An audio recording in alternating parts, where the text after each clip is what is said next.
புதிய வரவா இருக்கக்கூடிய தாவேக்கா எங்க போனாங்கன்னே தெரியாம இருக்கு. என்னதான் ஆனாங்க அவங்க அப்படின்ற ஒரு விஷயம். இல்ல அதுதான் அவங்களுக்கு ஏதாவது விஜய் வெளியே இனிமேல் வந்தால் தான் தாவேக்கா தொண்டர்கள் எங்கே இருக்காங்கன்னே தெரியும். அதிமுகவினுடைய கூட்டணியுடைய கொள்கைகளே ஒரு மாதிரி முரண்படுதே அப்படிங்கிற மாதிரியான பல விமர்சனம் இருக்கு. திமுகவுடன் இருப்பது கொள்கைகளை அடகு வைத்த கூட்டணின்னு வேணா நம்ம சொல்லலாம். தொடர்ந்து நாங்கள் எங்கள் கொள்கைகள்லாம் உங்ககிட்ட இந்த திமுக என்கின்ற இந்த ஆட்சியை, இந்த மக்கள் விரோத ஆட்சியை, திமுக என்ற தீய சக்தி கொண்டு வருகிற ஆட்சியை தமிழகத்தில் திமுக தேர்தல் வாக்குறுதி தான் பொய் சொல்லுவாங்க. எதிர்கட்சி குறித்து வைக்கின்ற விமர்சனம் கூட இவ்வளவு பொய்யா இருக்கே, போலி. திமுகவினுடைய தரப்புல இருந்து ஒரு விமர்சனமானது முன்வைக்கப்பட்டது. அதிமுகவினுடைய அந்த தேர்தல் அறிக்கைகளை வெளியிட்டு காப்பி அடிக்கிறாங்கன்னு ஒண்ணு இருந்துச்சு இல்லையா? இது காப்பி அடிக்குங்கிற பேச்சுக்கே இடம் இல்லை. காப்பி அடிக்கிற ஒரு கட்சி தமிழ்நாட்டில் இருக்குன்னா அது திமுக தான். யாரை பார்த்து காப்பி அடிப்பாங்கன்னா, திமுகவினுடைய அமைச்சரவையில் 1/3 பேர்களை, ஏதாவது எங்களோட வேண்டாம் என்று தூக்கிவிட்ட நகல்களை தூக்கி வைத்து அமைச்சரவை வைத்திருக்கிறவர்கள் காப்பி அடிக்கிறதை பற்றி பேசுறதுக்கு ஏதாவது. இப்போ ஜனநாயகன் வராதது ஏதோ ஒரு சட்டமன்ற தேர்தலில் தோல்வி அடைந்ததை போன்ற மனநிலைமைக்கு இப்போ போயிருக்காங்க.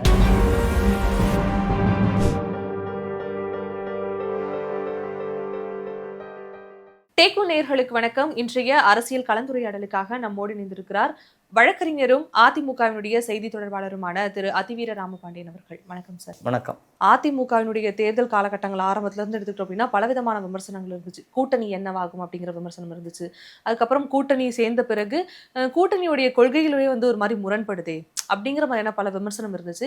ஆனா இப்போ அது எல்லாத்தையுமே கடந்து பாஜக ஒரு புறம் இருக்கு, பாமக ஒரு புறம் இருக்கு, இப்போ தற்பொழுது டிடிவி தினகரன் அவர்களுமே இணைந்திருக்காங்க. இந்த பாதை எதை நோக்கி போக போகுது? அதாவது மிகச்சிறப்பான பாதையாக, தேர்தலில் மிகப்பெரிய வெற்றியை அடையக்கூடிய பாதையாக இந்த பாதை இருக்கிறது. இதற்கு முன்னால் நீங்கள் சொன்ன மாதிரி சொன்னாங்க, அதிமுக எடப்பாடியார் எல்லாருக்கும் கூட்டணிக்கு வாங்க அப்படின்னு சொல்கிறாரு, ஒரு மெகா கூட்டணி அமைப்போம் என்று சொல்கிறார், ஆனால் இதுவரை யாரும் வரவில்லை, அப்படியெல்லாம் ஒரு நிறைய நெரேட்டிவை செட் பண்ணிக்கிட்டே இருந்தாங்க. ஆனால் உரிய காலத்தில் உரிய கூட்டணியை அமைப்போம் என்பதில் மிக தெளிவாக எடப்பாடியார் சொல்லிகிட்டே வந்தார். அப்போ இவங்க எல்லாமே ஒரு ஹைப்பை க்ரியேட் பண்ணிக்கிட்டே இருந்தாங்க. பார்த்தீங்களா, அதிமுக கூட யாரும் கூட்டணி போகலை. இப்போ இவ்வளோ பெரிய கூட்டணியை கட்டமைத்த பிறகு இப்போ அவர்கள் எல்லாம் என்ன செய்வதென்று தெரியாமல் ஒரு ஒரு பதட்ட நிலைக்கு வந்திருக்காங்க அப்படின்னு தான் எல்லாராலும் பார்க்கப்படுகிறது. இல்லையே, திமுக தேர்தல் வாக்குறுதி தான் பொய் சொல்லுவாங்க. எதிர்கட்சி குறித்து வைக்கின்ற விமர்சனம் கூட இவ்வளோ பொய்யா இருக்கே, போலியாக இருக்கே அப்படிங்கிற மாதிரி தான் மக்கள் நினைக்கிறாங்க. ஏன்னா இவ்வளோ ஒரு சிறப்பான ஒரு கூட்டணியை கட்டமைச்சிருக்காரு. இப்போ அதில் அடுத்து நீங்கள் என்ன சொல்கிறீங்கன்னா, கொள்கையில் மாறுபாடு இருக்குது அப்படின்னு சொல்கிறாங்கன்னு சொல்கிறீங்க. அடுத்து அப்படி தான் சொல்லுவாங்க. இப்போது காங்கிரஸ் தங்களுடைய கொள்கையை திமுக கொள்கையாக மாற்றிட்டாங்களா? இல்லை மதிமுக திமுக கொள்கை தான் எங்கள் கொள்கை, எங்களுக்குன்னு தனி பைலாலாம் வேண்டாம், எங்களுக்கு தனி கொள்கை வேண்டான்னு சொல்லி அவங்க கொள்கையை டிஸ்ஓன் பண்ணிட்டாங்களா? இல்லை, விசிக அவங்களுடைய கம்யூனிஸ்டுகள், ஒவ்வொரு கட்சிக்கும் தனி கொள்கைகள் இருக்கிறது. அதே போல் அதிமுக கூட்டணியில் இருக்கக்கூடிய ஒவ்வொரு கட்சிக்கும் தனி கொள்கைகள் இருக்கிறது. இதில் காமனான எண்ணம் எங்களுக்குள் என்ன என்றால், இந்த திமுக என்கின்ற இந்த ஆட்சியை, இந்த மக்கள் விரோத ஆட்சியை, திமுக என்ற தீய சக்தி கொண்டு வருகிற ஆட்சியை தமிழகத்தில் முற்றிலுமாக ஒழிக்க வேண்டும் என்பதுதான் எல்லா கட்சியினுடைய ஒற்றை இலக்கு. அந்த அடிப்படையில் தான் தேர்தல் கூட்டணிகள் எப்போதும் கட்டமைக்கப்படுகிறது. நீங்கள் கொள்கை கூட்டணி என்கின்ற கூட்டணி உலகத்தில் எங்கேயாவது உண்டான்னு கேட்டால் கிடையாது. ஏன்னா மாறுபட்ட கொள்கைகள் இருந்து விட்டாலே அது கொள்கை கூட்டணி ஆகாது. ஒவ்வொரு கொள்கைக்கும் ஒவ்வொரு வித்தியாசம் இருக்கும், ஒரு அளவில் வித்தியாசம் இருக்கும், அவர்கள் எடுத்து போகிற வழிமுறையில் வித்தியாசம் இருக்கும். அதனால் கொள்கை கூட்டணின்னு அவங்க சொல்கிறது எல்லாம் அப்பட்டமான ஒரு பொய். இயல்பாக தேர்தல் அரசியலுக்கு கூட்டணி அமைத்திருக்கிற கட்சி அதிமுக. இப்போ இன்னொன்று சொல்லுவாங்க, பார்த்தீங்களா, நாங்கள் தொடர்ந்து 9 வருஷம் 10 வருஷமாக இன்டாக்டாக இருக்கோம் அப்படின்னு சொல்லுவாங்க. அப்படி தொடர்ந்து இருக்கிறதுக்கு பேர் எப்படி கூட்டணி ஆகும்? நீங்கள் ஆட்சி அதிகாரத்தில் ஒன்று மறைமுகமாக பங்கேற்கிறீங்கன்னு அர்த்தம், இல்லை வேறு ஏதோ ஒரு பெனிஃபிட் உங்களுக்குள்ளே இருக்குன்னு தான் அர்த்தமே ஒழிய, தேர்தல் காலத்தில் கூட்டணி அமைப்பதும் தேர்தல் முடிந்த பிறகு அவர்கள் கொள்கைகளை மக்களிடத்தில் எப்படி கொண்டு போய் சேர்க்கணும், தங்களுடைய கொள்கையை வென்றடைவதற்கான விமர்சனங்கள் என்னென்ன வைக்கணும். ஒரு உதாரணத்துக்கு விசிக எல்லாம் அந்த வேங்கவேல் பிரச்சனையாக இருக்கட்டும், ஒவ்வொரு முறை பட்டியல் சமூகத்தை சார்ந்தவர்கள் பாதிக்கப்படுகின்ற போதும் ஏதோ ஒரு தோழமை சூட்டலும் ஏதோ அவர்களை கெஞ்சி கேட்பதுமான்ற நடைமுறையை தானே எடுத்து வைக்காங்க. அது எப்படி அவர்கள் அந்த மக்களுக்கு ஒரு நீதியை பெற்றுத்தரும்னு பாருங்கள். அப்போது திமுகவுடன் இருப்பது கொள்கைகளை அடகு வைத்த கூட்டணின்னு வேணால் நம்ம சொல்லலாம். தொடர்ந்து நாங்கள் எங்கள் கொள்கைகள்லாம் உங்ககிட்ட சரண்டர் பண்ணிட்டோம் ஸ்டாலின் ஐயா, நீங்கள் பார்த்து என்ன செஞ்சாலும் ஓகே தான் சொல்கிறது எப்படி கொள்கை கூட்டணியாகும்? அப்போ இங்கே பார்த்தீங்கன்னா ஒவ்வொருத்தரும் அவரவர்கள், இன்னும் சொல்லப்போனால் எதிரும் புதிருமாக இருந்த டிடிவி தினகரன் அவர்களே இங்கே வந்து அதிமுக புரட்சி தலைவி அம்மா அவர்களுடைய ஆட்சியை அமைக்க வேண்டும் என்கின்ற கருத்தில், திமுகவினுடைய ஆட்சி அகற்ற வேண்டும் என்கின்ற கருத்தில் தான் கொண்டிருந்த அந்த ஒரு மோதல் போக்கு இரு தலைவர்களுக்கு இருந்ததை கூட கலைந்து விட்டு இங்கே வர்றாங்கன்னா, மக்களுக்கு தேவை ஒரு நல்ல ஆட்சி. அந்த நல்ல ஆட்சியை கொடுக்கக்கூடிய கட்சி அதிமுக, அதனுடைய கூட்டணியோடு சேர்ந்து அந்த ஆட்சி அமைக்க வேண்டும் என்கின்ற மனநிலைக்கு அவர் வந்திருக்காரு. அப்போ இது எல்லாமே வந்து மக்களிடம் ஏற்பட்ட ஒரு மாற்றத்தினுடைய வெளிப்பாடு தான். இந்த டிடிவி தினகரனும் கிட்டத்தட்ட 8 வருடங்களுக்கு மேல் கட்சியை நடத்திட்டாங்க. இப்போ அதிமுகவோடு சில ஒரு முரண்பாடான போக்கு இருந்தது. இப்போ அந்த போக்குகளை இவர் கலைந்தவுடன் அங்கே இருக்கக்கூடிய தொண்டர்களாக இருக்கட்டும், அதிமுகவில் இருக்கக்கூடிய தொண்டர்களும் ஒரு புத்துணர்ச்சி பெற்றதாகவே நினைக்கிறாங்க. இப்போ அவங்களுக்குள்ள ஏற்கனவே ஒரு முரண்பாடு இருந்துச்சு இல்லையா? எடப்பாடி அவர்களுக்கும் சரி, டிடிவி அவர்களுக்கும் சரி, அந்த முரண்பாடு கட்சியினுடைய பணிகளை எந்த விதத்திலையும் பாதிக்காது அப்படிங்கிற ஒரு நம்பிக்கை இருக்கா? அதாவது 100% அந்த மாதிரியான எந்த சிக்கல்களுக்கு இடமே இல்லை என்பதுதான் திரு எடப்பாடியார் அவர்களும் டிடிவி அவர்களும் அருகருகே உட்கார்ந்து அமர்ந்து அவர்கள் பேசியது ஒன்று. அவர்களுடைய உடல் மொழியை பாருங்கள். அப்போ ரொம்ப இயல்பான தன்மையோடு என்ன செய்கிறோம் என்பதை மிக தெளிவாக உணர்ந்துதான் அவர்கள் இந்த முடிவை எடுத்திருக்கிறார்கள். அவர்களுக்குள் எந்த நெருடலும் இல்லை, சிக்கலும் இல்லை, இணைந்து பயணிப்பதில் எந்த விதமான ஒரு சிறு தயக்கமே இல்லைன்னு சொல்கிறாங்க. அப்போது இன்னும் சொல்லப்போனால் அந்த இருவரும் சேருவது வந்து தேர்தல் களத்தில் ஒரு மிகப்பெரிய பலமாக இருக்கும். அதிமுகவுடைய தலைமையிலான இந்த கூட்டணிக்கு இந்த இருவருடைய பங்களிப்பு மிகப்பெரிய பலனாக இருக்கும். இருவருமே தேர்தல் காலங்களை அதிக காலங்கள் உற்று கவனித்தவர்கள், தேர்தல் பணிகளில் மிக ஈடுபாட்டோடு செயல்பட்டவர்கள். இப்படி பல ஆங்கிளில் இவங்க 2 பேரும் இணைந்திருப்பது ஒரு அதிமுக அம்மாவின் தொண்டர்கள், அம்மாவின் ஆட்சி என்கின்ற அந்த அத்தனை விஷயத்திற்கும் இது ஒரு மிகப்பெரிய பலனாகத்தான் இருக்கும் ஒழிய இதில் எந்த முரணோ இல்லை இவர்களுக்குள் கருத்து வேறுபாடு என்பதற்கோ இப்போதைக்கு இடமில்லை. மிக தெளிவாக இருக்கு. இப்போ அதே மாதிரி இந்த கூட்டணி ஒரு வலு நிறைந்த ஒரு விஷயமாக பார்க்கப்பட்டாலும் அறிவிக்கப்பட்ட அந்த தேர்தல் வாக்குறுதிகள் இருக்குல்ல, அது மிகப்பெரிய ஒரு விஷயமா பார்க்கப்படுது. ஒருவேளை இது நடந்தா தமிழக மக்களுக்கு நிஜமாவே ஒரு விடியல் தரக்கூடிய ஆட்சியா அமையும் அப்படிங்கிற மாதிரி தான் அதிமுகவினுடைய வாக்குறுதிகளை பார்க்கப்படுது. இது எந்த அளவுக்கு இம்ப்ளிமெண்ட் ஆகும்னு நினைக்கிறீங்க? 100% இம்ப்ளிமெண்ட் ஆகும் மேடம். இப்போது ஒவ்வொரு குடும்ப அட்டைக்கும் 2000 ரூபாய் குடும்ப தலைவியின் வங்கி கணக்கில் செலுத்தப்படும் சொல்கிறார். இப்போ இதனால் ஆகக்கூடிய செலவு என்னன்னு தான் நீங்கள் பார்ப்பீங்க. ஒரு மாதத்திற்கு ஒரு ஆண்டுக்கு 50,000 கோடி என்கின்ற மாதிரி அந்த வகையில் கூட அது போகலாம் செலவு. இது எப்படி கொடுக்க முடியும் அப்படின்னு கேட்டிங்கன்னா, இப்போ ஒரு சிம்பிளான லாஜிக் நம்ம ஃபினான்ஸ் மினிஸ்டர் திமுகவோட முன்னாள் நிதியமைச்சர் சொல்கிறார்ல, வெறும் 7 மாதங்களில் ஒரு உதயநிதி ஸ்டாலினும் அவருடைய மச்சானும் 30,000 கோடியை கையில் வைத்துக்கொண்டு என்ன செய்ய முடியாமல் எப்படி செலவழிக்கலாம் என்று திணறி கொண்டு இருக்கிறார்கள்னு அவர் ஒரு ஆடியோவை வெளியே வருது. இன்னும் ஆன்லைன்லலாம் அது இருக்குது. அது குறித்து திமுக அது அப்பட்டமான பொய் என்று இதுவரை எங்கும் நிரூபித்து சொல்லவும் இல்லை. அப்போ அந்த கணக்கில் நீங்கள் பார்த்தீங்கன்னா ஒரு 7 மாதத்திற்கு 30,000 கோடி இப்படி நிதி இந்த மாதிரி புரள்கிறதுனா ஒரு 5 ஆண்டுகளில் கிட்டத்தட்ட 9-7 மாதங்களில் 2,70,70,000 கோடி இது போன்ற நிலையில் வெளியே நிற்கிறது. சரி, இது மட்டுமா அப்படின்னு பார்த்தீங்கன்னா, இப்போ எடப்பாடியார் வந்து ஆளுநரை சந்தித்து ஒவ்வொரு துறையிலும் எவ்வளவு கோடி ஊழல் நடந்திருக்குன்னு வைக்கிறாங்க. அதை பார்த்தீங்கன்னா அது 4 லட்சம் கோடியாக இருக்குது. இப்போ இதை எல்லாத்தையும் நீங்கள் ஒருங்கிணைச்சு பார்த்தீங்கன்னா ஒரு சிறந்த நிர்வாகத்தை, ஊழலற்ற நிர்வாகத்தை கொடுத்தால் அதிமுக அறிவித்திருக்கிற இந்த 2000 ரூபாய் என்பது ஒரு பெரிய விஷயமே இல்லை இல்லையா? ரொம்ப சாதாரண விஷயம், அழகாக பண்ண முடியும். சிறந்த நிர்வாகத்தாலே இதை பண்ண முடியும். அடுத்து நீங்கள் அனைவருக்கும் வீடு திட்டம், அந்த திட்டம் அதாவது நிலம் இல்லாதவர்களுக்கும் வீடு, இது ஏனோ தானோ இது தேர்தலுக்கு என்று கொடுக்கப்பட்ட வாக்குறுதி இல்லை. பசுமை வீடுகள் திட்டம் அதிமுக மிக பெரிய அளவில் கிராமத்தில் எல்லாருக்கும் கொடுத்துருக்கோம். அப்போ அந்த திட்டத்தில் பயனடையாதவர்கள் யாராக இருந்தார்கள் என்று சொன்னால் 2 சென்ட் நிலம் கூட இல்லாதவர்களுக்கு தான் வீடு கொடுக்க முடியல. இப்போ அந்த திட்டத்தை நம்ம பயனாளி ஆகணும்னா உங்களிடம் 2 சென்ட் நிலம் வீட்டு மனை இருக்கணும். அது இருந்தால் நீங்கள் வந்து கட்டுவதற்கான நிதியை அரசு கொடுத்து கட்டி கொடுக்கும். இப்போ நிலம் இல்லாதவர்கள் அந்த திட்டத்தில் பயனடையாமல் வீடு இல்லாமல் இருக்கக்கூடிய நிலைமையை நேராக கண்கொண்டு பார்த்ததின் விளைவாகத்தான் இந்த திட்டத்தை நாங்கள் அறிவிச்சிருக்கிறோமே ஒழிய இது தேர்தலுக்காக அறிவிக்கப்பட்டது. கூடிய விரைவில் அதிமுக ஆட்சிக்கு வந்தவுடன் செயல்படுத்தக்கூடிய திட்டங்களாகத்தான் வாக்குறுதிகள் இருக்கு. ஓகே, இந்த கூட்டணி பலம் இவ்வளவுதானா, இல்லை இந்த கூட்டணி பலம் நீடிக்கிறதுக்கான வாய்ப்பு இருக்கா? இல்லை, இன்னும் அதிகரிப்பதற்கான வாய்ப்புகள் தான் இருக்குது. இன்னும் ஒரு சில கட்சிகள் பேசிக்கொண்டிருக்கிறார்கள் என்பதைத்தான் எங்களுடைய பொதுச் செயலாளர் இன்றைக்கு கூட தலைமை கழகத்தில் பேசுகிற போது சொல்கிறாங்க. அப்போ இது எல்லாமே வந்து ஒரு தொடர்ச்சி தான், இன்னும் தொடர்ந்து வந்து கொண்டு இருக்கிறது. இன்னும் ஒரு சில கட்சிகள் வந்து இணையலாம். அப்படி வருகிற போது இந்த கூட்டணி இன்னும் மிகச்சிறந்த கூட்டணியாக இருக்கும். இப்போ அமமுகவால் கடந்த தேர்தலில் அதிமுகவுக்கு நேரடியாக ஒரு 22 தொகுதிகளுக்கு மேலே வாய்ப்பு பறிபோனது. அது ஒரு சொற்ப வாக்குகளில் ஒரு சில ஆயிரங்கள் அந்த மாதிரியான வாக்கு. இப்போ அமமுகவும் அதிமுகவோடு இணைந்திருக்கிற போது அந்த தேர்தல் வியூகமே ஒரு மிகப்பெரிய மாற்றத்தை, வெற்றிக்கான ஒரு கூட்டணியாக இதை மாற்றி காமிச்சிருக்கு. அந்த விகிதத்தில் பார்க்கிற போது மிக குறைந்த வாக்குகளில் ஆட்சி மாற்றம் நடந்ததாக இருக்கட்டும், இப்போது அமமுக மீண்டும் உள்ளே வந்ததாக இருக்கட்டும், எங்கள் கூட்டணிக்குள்ள ஏற்கனவே இருக்கக்கூடிய என்டிஏ கூட்டணியில் இருக்கக்கூடிய கட்சிகள் இப்போ பாமக நம்மளோட வந்திருக்கிறதா இருக்கட்டும், இப்படி அனைத்து விஷயங்களிலும் பார்க்கிற போது இது ஒரு மிகப்பெரிய வெற்றி கூட்டணி. இன்னும் ஒரு சில கட்சிகள் வருகிற போது எதிர்கட்சிகள் தலைவர் சொன்னது மாதிரி ஒரு மெகா கூட்டணியாக தமிழ்நாட்டில் இருக்கு. தொடர்ந்து ஓபிஎஸ் அவருடைய கூடாரமானது காலி செய்யப்பட்டுட்டே இருக்கு. ஒவ்வொருத்தரா வந்து விலகி விலகி போயிட்டு இருக்காங்க.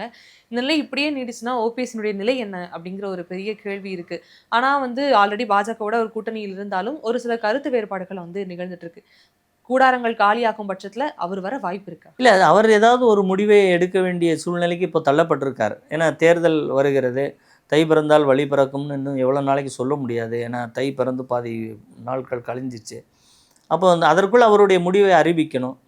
ஒரு நல்ல முடிவை அவர் ஒரு குறிப்பிட்ட காலகட்டத்திற்கு முன்பாகவே அறிவித்திருந்தால் இப்போ இவர்களோடு இருந்த ஒரு சிலர் கூட வேறு இயக்கத்திற்கு போயிருக்க மாட்டாங்க. காலம் தாழ்த்துவது தான் அவருக்கு ஒரு மிகப்பெரிய பின்னடைவை தந்திருக்கிறது. இன்னும் காலம் தாழ்த்தினால் இப்போ அவரோடு சென்ற எம்எல்ஏகளில் ஒரே ஒரு ஐயப்பன் என்கின்ற எம்எல்ஏ மட்டும்தான் இருக்கிறார். இது எல்லோருமே போயிட்டாங்க. அப்போது தன்னை நம்பி வந்தவர்களை ஒரு தற்காத்து கொள்ள வேண்டிய நிலைமையும் அவருக்கு இருக்குது. இதையெல்லாம் கருத்தில் கொண்டு கூடிய விரைவில் ஒரு முடிவெடுத்தால் சிறப்பாக இருக்கும். என்னை பொறுத்தவரை ஒரு சாத்தியக்கூறுகள் என்ன இருக்குன்னா, அவர் என்டிஏ கூட்டணிக்கு ஒரு ஆதரவு கூட தெரிவிப்பதற்கான வாய்ப்புகளும் இருப்பதாக சொல்லப்படுகிறது. இப்போ அந்த இடத்தையும் அவர் மிஸ் பண்ணால்னா அரசியலில் அவருடைய நிலைமை ரொம்ப மோசமாக இருக்கும். இப்போ பாமகவுமே வந்து அதிமுகவோட வந்து இணைந்திருக்கு இல்லையா? ஆனா பாமக உள்ள எடுத்துக்கிட்டோம்னாலே தந்தையும் மகனும் வந்து இருவேறு துருவங்களா நின்றுட்டு இருக்காங்க. தொடர்ந்து வன்னியருடைய வாக்குகள் வந்து பாமக கிடைக்கும்னு ஒன்று பார்க்கப்பட்டாலும், ஓகே, பாமக வந்து இப்போ இங்க இணையுதுன்னா அதிமுகவுக்கு அது மிகப்பெரிய ஒரு ஓட் பேங்க் உருவாக்கி கொடுக்கும் அப்படின்னு தான் பார்க்கப்பட்டது. ஆனா வன்னியருடைய வாக்கு தந்தைக்கு சேருமா மகனுக்கு சேருமா அப்படிங்கிற ஒரு பிளவு இருக்கு இல்லையா? ஆமாம், இந்த கேள்விகளுக்கெல்லாம் அந்த மக்கள் என்ன முடிவெடுப்பார்கள் என்றால், தந்தை மகன் அப்படிங்கிறத தாண்டி யார் வெற்றி பெற முடியும் என்கின்ற விடத்தில் தான் அவங்க வந்து ஒரு தெளிவான முடிவு எடுப்பாங்க. அப்போது இன்றைக்கு அன்புமணி அவர்களிடம் கட்சி பொதுக்குழுவிலிருந்து அனைத்துமே அன்புமணி ராமதாஸ் அவர்களிடம் இருக்கிறது. தேர்தல் ஆணையமும் அவர் தலைமையிலான அணியைத்தான் கட்சியாக அங்கீகரித்திருக்கிறது. அப்போ அங்குள்ள மக்கள் இது அப்பா மகன் சண்டை என்பதை அப்புறம் கூட பார்த்துக்கலாம், அது எப்போ வேணாலும் அதுக்கு பேசிக்கலாம், தீர்வு சொல்லிக்கலாம். ஆனால் தேர்தல் என்பது அந்த சமூகத்தை சார்ந்த மக்கள் சட்டமன்றத்துக்குள் பிரதிநிதியாக செல்ல வேண்டும் என்கின்ற ஒரு மிக முக்கியமான ஒரு நிலையில் இருந்து வாக்களிக்க வேண்டிய கட்டாயம் அந்த மக்களுக்கு இருக்கிற போது அவர்கள் தந்தை மகன் சண்டையை விட தன் சமூகத்தினுடைய பிரதிநிதித்துவம் சட்டமன்றத்திற்குள் இருக்க வேண்டும் என்று தான் நினைப்பார்கள். அப்படி நினைக்கிற போது அதிகப்படியான தொண்டர்களையும் நிர்வாகிகளையும் கொண்டு இருக்கிற அன்புமணி ராமதாஸ் அவர்களை ஆதரித்து அந்த கூட்டணிக்கு வாக்களிக்கிற போது அவர்களுடைய பிரதிநிதித்துவம் மிகப்பெரிய அளவில் சட்டமன்றத்துக்குள்ளே இருக்கும் என்பதை புரிந்து வாக்களிப்பார்கள். இது தமிழ்நாட்டு வாக்காளர்கள் இது உணர்ச்சி வசப்பட்டு வாக்களிக்கக்கூடியவர்கள் அல்ல. இப்போ நீங்கள் சட்டமன்ற தேர்தலுக்கு ஒரு வாக்களிப்பாங்க, நாடாளுமன்ற தேர்தலுக்கு அவங்க வாக்களிக்கக்கூடிய விதமே வேறு. அதேமாதிரி உள்ளாட்சி அமைப்புகளில் பஞ்சாயத்து இந்த மாதிரி தேர்தல்களில் அவங்க இந்த ரெண்டுக்கு பேட்டர்னுக்கும் சம்பந்தம் இல்லாத வேற ஒரு பேட்டர்னில் வாக்களிப்பாங்க. அந்த அடிப்படையில் தான் இவர்கள் திரு ராமதாஸ் அவர்களும் அன்புமணி ராமதாஸ் அவர்களுக்கும் இருக்கக்கூடிய இந்த கருத்து வேறுபாட்டை பார்ப்பார்கள். அப்படி பார்க்கிற போது அதிமுக கூட்டணிக்கும் அன்புமணி ராமதாஸுக்கும் அதிகப்படியான வாக்குகளை கொடுப்பதற்கு அந்த மக்கள் முடிவெடுப்பார்கள் என்பது ஒரு கள யதார்த்தமான விஷயம். ஒரு சில நாட்களுக்கு முன்னாடி அப்படின்னு எடுத்துக்கலாம், திமுகவினுடைய தரப்புல இருந்து ஒரு விமர்சனமானது முன்வைக்கப்பட்டது. அதிமுகவினுடைய அறிவிப்பு அந்த தேர்தல் அறிக்கைகளை வெளியிட்டது காப்பி அடிக்கிறாங்கன்னு ஒண்ணு இருந்துச்சு இல்லையா? அதுக்குமே வந்து எடப்பாடி அவர்களுமே சொல்லியிருந்தாங்க, நாங்க உருவாக்கின பல திட்டங்களுக்கு வெறும் ஸ்டிக்கர் ஒட்டும் வேலையை மட்டும்தான் அவங்க பார்த்திருக்காங்க. இந்த மாதிரியான ஒரு முரண்பாடுகள் இங்க ஒண்ணு சொல்ல அங்க ஒண்ணு சொல்ல எதிர்வாதங்கள் உருவாகிட்டே இருக்கு. இதை எப்படி பாக்குறீங்க? அது நிச்சயம். அதாவது ஸ்டிக்கர் ஒட்டுகிற பணியை அவர்கள் எப்போதோ செய்ய தொடங்கிவிட்டார்கள். இன்னும் சொல்லப்போனால் இந்த மாதம் 2000 ரூபாய் என்று நாம் சொன்னதை இது அவர்கள் திட்டமாக சொல்வதே முதல்ல தவறு. ஏனென்றால் ஒவ்வொரு குறிப்பிட்ட, அதாவது முதியோருக்கு உதவித்தொகை கொடுத்ததாக இருக்கட்டும், இந்த உதவித்தொகை என்கின்ற கான்செப்டை முதல்ல தமிழக அரசியல் வரலாற்றில் கொண்டு வந்தவர் புரட்சி தலைவர். அதை பல்வேறு விதமாக அடுத்தடுத்த கட்டங்களுக்கு அதில் நிறைய மக்களை பங்கு பெறச் செய்தவர் புரட்சி தலைவி அம்மா அவர்கள். அப்போ 2021 தேர்தல் அறிக்கையில் நாங்கள் 1500 ரூபாய் ஒவ்வொரு குடும்ப அட்டைக்கும் தருகிறோம் என்று தேர்தல் வாக்குறுதியாகவே கொடுத்துருக்கோம் நாங்கள். அதனால் இது காப்பி அடிக்குங்கிற பேச்சுக்கே இடமில்லை. காப்பி அடிக்கிற ஒரு கட்சி தமிழ்நாட்டில் இருக்குன்னா அது திமுக தான். யாரை பார்த்து காப்பி அடிப்பாங்கன்னா அதிமுகவை பார்த்து தான் அவர்கள் காப்பி அடித்து கொண்டிருக்கிறார்கள். இன்னும் சொல்லப்போனால் அதிமுகவிலிருந்து நீக்கப்பட்ட 11%, அதாவது திமுகவினுடைய அமைச்சரவையில் 1/3 பங்கு பேர்களை, ஏதாவது எங்களோட வேண்டாம் என்று தூக்கிவிட்ட நகல்களை தூக்கி வைத்து அமைச்சரவை வைத்திருக்கிறவர்கள் காப்பி அடிக்கிறதை பற்றி பேசுகிறதுக்கு ஏதாவது தார்மீகம் இருக்கா? அதில் ஏதாவது உண்மை இருக்கான்னு பார்த்தீங்கன்னா இருக்காது. அது கிட்டத்தட்ட இது போன்ற அதிமுகவால் நீக்கப்பட்டவர்களை வைத்துக்கொண்டு ஒரு கட்சி நடத்துகிற கட்சியாகவே திமுக இப்போ மாறி இருக்கிறது. இப்போ இதில் வேறு இப்போ ஓபிஎஸ் கூட இருந்து 4-5 எம்எல்ஏக்கள் வேறு அங்கே போகிறாங்க.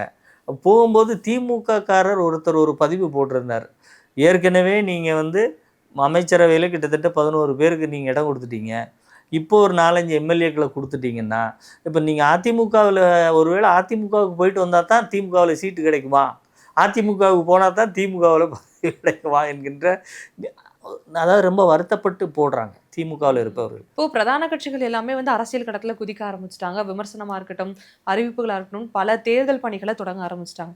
புதிய வரவா இருக்கக்கூடிய தாவிக்கா எங்க போனாங்கன்னே தெரியாம இருக்கு. என்னதான் ஆனாங்க அவங்க அப்படின்ற ஒரு விஷயம் இருக்கு.